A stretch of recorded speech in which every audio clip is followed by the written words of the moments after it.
Salam Planter Indonesia. Kita akan menghitung, tadi ada yang komen di WA berkaitan dengan pupuk 13,8 27 4 plus 0,5 boron. Ini adalah pupuk NPK yang digunakan untuk tanaman yang sudah menghasilkan. Sebelum kita menghitung, kita harus tahu artinya dulu bahwa 13 ini artinya bahwa adalah 13% nitrogen. Ini 13%. 8 ini artinya adalah 8% P2O5 dan 27 ini artinya adalah 27% K2O dan 4 ini adalah 4% magnesium oksida. Nah, 0,5 boron ini artinya adalah 0,5% B2O3. Nah, ketika kita sudah tahu artinya ini, maka kita akan menghitung berapa sih banyaknya masing-masing unsur ini ketika dipakai untuk tanaman kelapa sawit kita. Sebagai contoh, kita akan menghitung, kita akan memakai sebanyak 3 kg. 3 kg ini adalah setara dengan 3000 gram. Nah, ini. Ketika kita sudah tahu angkanya ini, artinya bahwa persentase ini adalah 13% dari 3000 gram.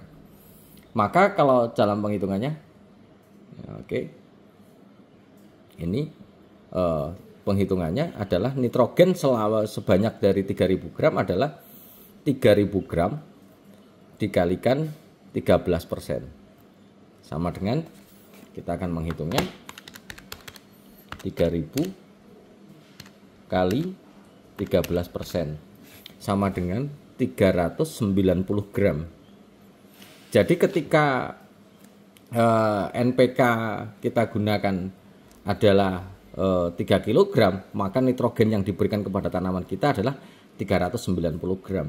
Kemudian P2O5 itu adalah setara dengan 3000 dikalikan 8%. Ini kita akan menghitung 3000 kali 8% sama dengan 240 gram. Kemudian K2O-nya adalah sebanyak 3000 dikalikan 27%. Sama dengan 3000 kali 27%, spread 810 gram. Nah, ketika kita sudah menghitung ini, kemudian kita tambah lagi MgO-nya adalah 4%, adalah 3000 dikalikan 4%. Kalau 4% ini berarti sama dengan 3000 kali 4%, sama dengan 120 gram.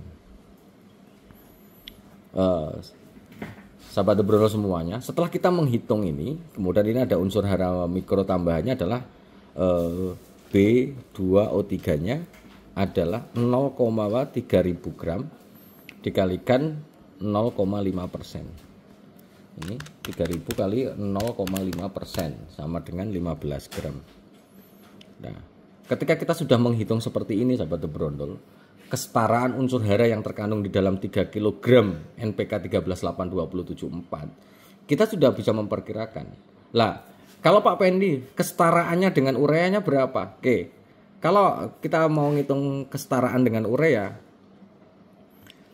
itu adalah 46%. Nah, 46%. Artinya bagaimana cara menghitungnya adalah dengan dibalik 100 per 46 dikalikan 390 gram.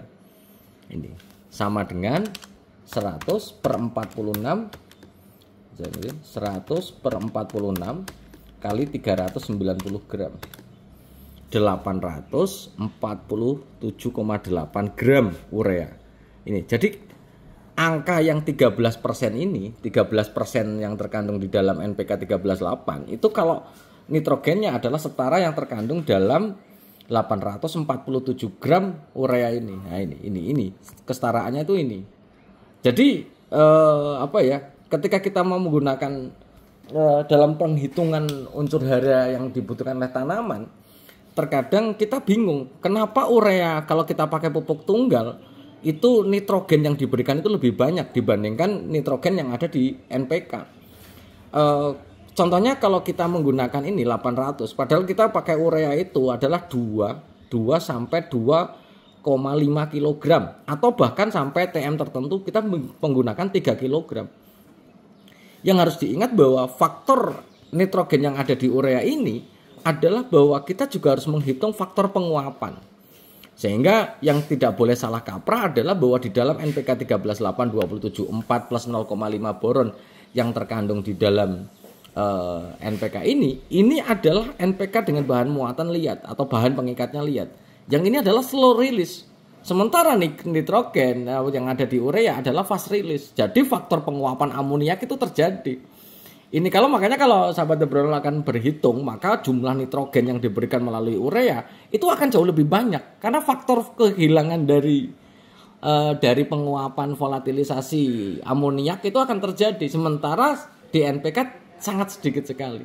Maka kalau kita membandingkan sebuah tabel penggunaan nitrogen, pemberian nitrogen dengan pupuk tunggal itu jauh lebih tinggi daripada pakai NPK karena di NPK ada efisiensinya. Ini. Kemudian kalau kita pakai P2O5-nya ini mau kita pakai TSP Pak Pendi. Oke. TSP juga 46%, ini nitrogen, ini adalah P2O5. Ya sama-sama saja. 100 per 46 kali 240 gram. Ini 100 per 46 kali 240 gram sama dengan 521 gram TSP. Nah, ini setaranya. Jadi memang angkanya kecil-kecil di sini ya. Dibandingkan kalau kita kalau setaranya dengan menggunakan 3 kg NPK 13,8. Kemudian K2O-nya. K2O-nya kita misalnya pakai KCl atau MOP. Ingat sahabat The Bronol semuanya, MOP dan KCl itu sama. KCl itu adalah rumus kimia kalium klorida, MOP adalah nama atau istilah yang digunakan untuk barat atau di luar negeri, yaitu adalah muriate of potash. Di kadar 60%. Ini 60% K2O, maka penghitungannya bagaimana? 100 per 60 kali 810 gram. Maka kita akan menghitung 100 dibagi 60 kali 810 gram. Sama dengan 1349,9 atau setara dengan 1350 gram KCl yang terkandung dalam 27% ini dengan 27% kandungannya dalam 3 kg itu setara dengan KCl yang sebanyak 1350 gram. Ini adalah perhitungannya. Kemudian MgO ini kita menggunakan mau pakai dolomit misalnya. Dolomit kita misalnya ada MgO-nya sekitar 18, kita pakai 20% saja misalnya MgO dolomitnya. Maka ya 100 per 20 kali 120 gram. Maka setara 100 dibagi 20 sama dengan 100 dibagi 20 5 kali 120 gram atau setara dengan 600 gram dolomit. 100 gram dolomit. Nah, ini adalah perhitungannya. Kemudian kalau apakah ini Pak Pendi 15 gram B2O3 ini apakah masih perlu? Maka kita akan melihat kalau kita pakai HGFB atau high grade fertilizer borate ini dengan kadar 46% B2O3, kita standarnya ya balik lagi 100 per 46 dikalikan dengan berat 15 gram. Maka setaranya adalah 100 dibagi 46 dikalikan 15 gram. Nah, 32,6. Sehingga apakah perlu penambahan boron atau tidak setelah menggunakan ini? Kalau kita menggunakan 6 kilo saja, maka kita sudah menggunakan ini kali 2. Setara dengan 65,2 gram pupuk boron atau pupuk borat ini sudah setara dengan yang ini gitu.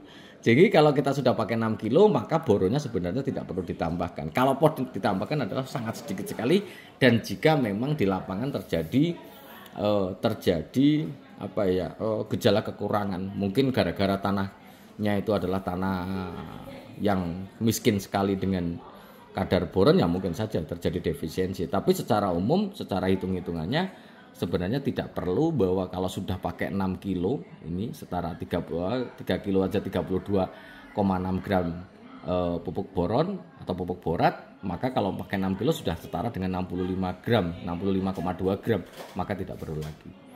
Jadi ini adalah hitung-hitungan yang sahabat Debronol juga harus pahami, bahwa kesetaraan unsur ini nih, sebagai penutup di penjelasan ini, sahabat Debronol jangan kaget bahwa yang namanya tunggal vs NPK ini kita juga harus memperkirakan yang namanya faktor efisiensi atau persen efisiensi.